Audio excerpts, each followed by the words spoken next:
कहानी नीरू की है।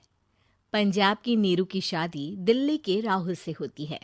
दिल्ली कितना बड़ा शहर है ना, लेकिन आप लोगों का घर तो बहुत छोटा है। हमारे पंजाब में तो ये बड़े बड़े घर होते हैं कि मजा ही आ जाता है। कोई बात नहीं नीरू, मैं भी तुम्हारे लिए बहुत बड़ा मकान बनाऊंगा, बहुत जल्दी। नीरू के पिता जहाँ पंजाब के जाने माने व्यापारी थे, वहीं उसका पति राहुल दिल्ली में एक सिंपल नौकरी करता था। माँ, यहाँ तो घी मक्खन इतना महंगा है कि क्या बताऊं। मैं तो तरस ही जाती हूँ घी खाने के लिए। नीरू की माँ को ये सुनकर बहुत दुख होता है। मेरी बेटी को घी नसीब नहीं हो रहा है और ये बहू यहाँ बैठकर घी में शक्कर डाल रही है। देख वनिता, मैं साफ कह रही हूँ, इस घर में जितना घी आएगा उतना ही मेरी बेटी के घर दिल्ली भी जाएगा। अरे ये क्या बात होती है माँ जी? बेटी का उतना ही करो जो अच्छा लगे। अब क्या मायके से घी और मक्खन तक की सप्लाई करोगी आप? हाँ, मेरी बेटी किसी चीज को तरसे मुझसे बर्दाश्त नहीं होता। अब क्या था, नीरू के मायके में 2 किलो घी आता तो 2 किलो दिल्ली जाता नीरू के पास। एक दिन, माँ बड़ी गर्मी पड़ती है दिल्ली में। इस घर में तो एक ही एसी है और वो भी ड्राइंग रूम में। सारा परिवार एक ही कमरे में सोता है। हाँ बेटा, वो तो हर घर की कहानी है। यहाँ भी एक ही एसी है। अरे बिल इतना आता है कि क्या बोलूं। तभी वहां राकेश आ जाता है। माँ, थोड़ी देर में यहाँ कुछ प्लम्बर आएंगे मेरे कमरे में एसी लगाने। जरा ध्यान से लगवा देना ना माँ। ओए, ऐसे कैसे तेरे कमरे में एसी लगेगा? हाँ राकेश, एक बार बात तो कर लेता। अरे पापा, वो वनिता को गर्मी में नींद नहीं आती। ड्राइंग रूम में सबके साथ सोने में वो अनकंफर्टेबल है, इसलिए। अरे पूरे परिवार के साथ वहां तेरी बहन नीरू भी तो सोती है। वो नहीं हो रही क्या अनकंफर्टेबल? समझ रहा है ना? अगर एसी लगेगा तो एक दिल्ली में तेरी बहन के कमरे में भी लगेगा, तभी तू लगा सकेगा। राकेश वनिता को सारी बात बताता है। वनिता करती भी क्या, मन मार कर बैठ जाती है। माँ, ये लोग ठीक नहीं है, क्या करूं मैं? अरे बेटी, यहाँ आ जा, तू यहाँ आकर रह ले। अरे छोड़ दे ऐसे पति को। कैसे छोड़ दूं माँ? समाज क्या कहेगा, लोग क्या कहेंगे? वैसे भी मेरा एक बेटा है मयंक। अरे हटा बेटा, तेरी उम्र ही क्या है? इतनी परेशान रहेगी तो काम कैसे चलेगा? खैर, बात आई गई हो जाती है। माँ को लगता है कि नीरू ठीक है, तो वहीं नीरू के मन में एक ही लाइन चल रही होती है, यहाँ आजा। माँ ने तो बोल ही दिया है कि यहाँ आजा।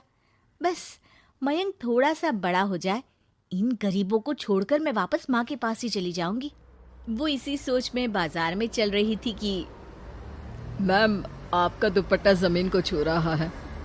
नीरू जैसे ही उस लड़के की तरफ देखती है, देखती ही रह जाती है। हाय रे, कितना सुंदर लड़का है ये। अब क्या हुआ? मैंने कहा आपका दुपट्टा। तो खुद ही उठाकर दे दो ना। लड़का समझ जाता है कि नीरू उस पर फिदा हो चुकी है। वो उससे उसका नंबर लेकर चला जाता है। अब क्या था, नीरू और रोहित में लगातार बातें होने लगती है। मैं हरियाणा का रहने वाला हूँ, यहाँ एक बड़ी कंपनी का मैनेजर हूँ। अच्छा, और कितने बच्चे हैं तुम्हारे? बच्चे? अरे मेरी तो शादी भी नहीं हुई है। तुम बताओ, शादी करोगी? नीरू शर्मा जाती है। अब लेकिन मैं तो पहले से ही शादीशुदा हूँ। मुझे फर्क नहीं पड़ता, बस तुम शादी कर लो, भाग चलते हैं। बहुत पैसे वाला हूं मैं, हमेशा खुश रखूंगा तुम्हें। नीरू रोहित से मिलकर सारा प्लान बना लेती है और फिर एक दिन घर से भाग जाती है। दोनों शादी कर लेते हैं। शादी के बाद, क्या बात है नीरू, तुम्हें परेशान सा देखता हूँ, सब ठीक तो है ना? हाँ हाँ, सब ठीक है।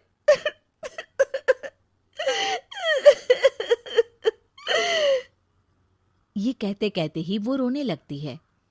अरे क्या हो गया, रो क्यों रही हो? मैंने तुमसे एक बात छुपाई है और वही बात अब मुझे परेशान कर रही है। रोहित, मेरा एक बेटा भी है, उसका नाम मयंक है। क्या बात कर रही हो? ये तुमने मुझे पहले क्यों नहीं बताया? देखो नीरू, मेरी माँ को मैंने ये नहीं बताया है कि तुम शादीशुदा हो। बच्चा मैं मैनेज नहीं कर पाऊंगा।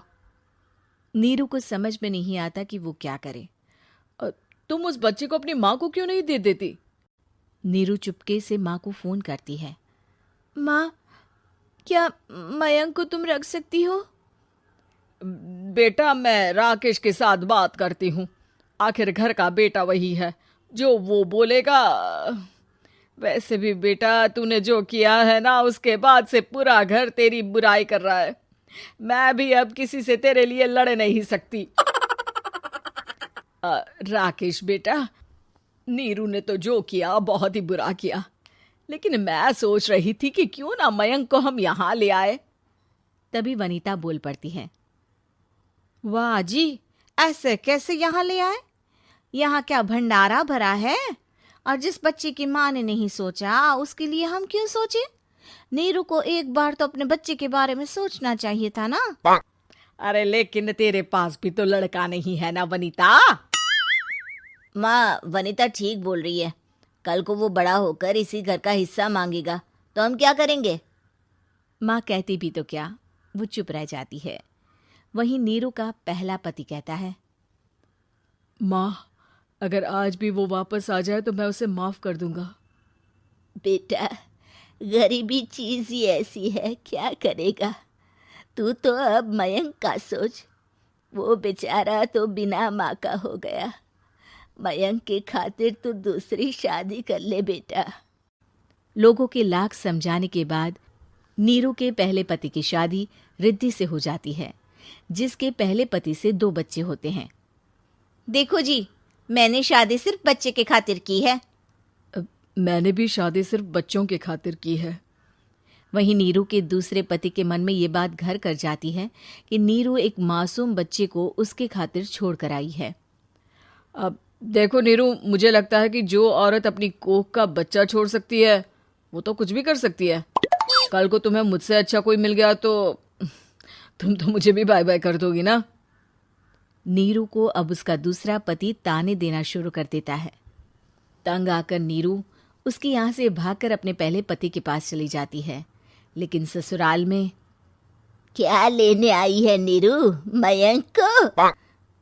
नहीं नहीं सासू माँ, मुझसे गलती हो गई, मुझे माफ कर दीजिए। नीरू, अब वक्त खत्म हो गया है, मेरी शादी हो चुकी है। तो छोड़ दो ना उसे, हमारा बच्चा है। मैं आपको अपनी माँ नहीं मानता, मेरी नहीं मान तो बात अच्छी है। नीरू मयंक की बात सुनकर समझ जाती है कि उसके पास अब ना आसमान रहा ना ही जमीन।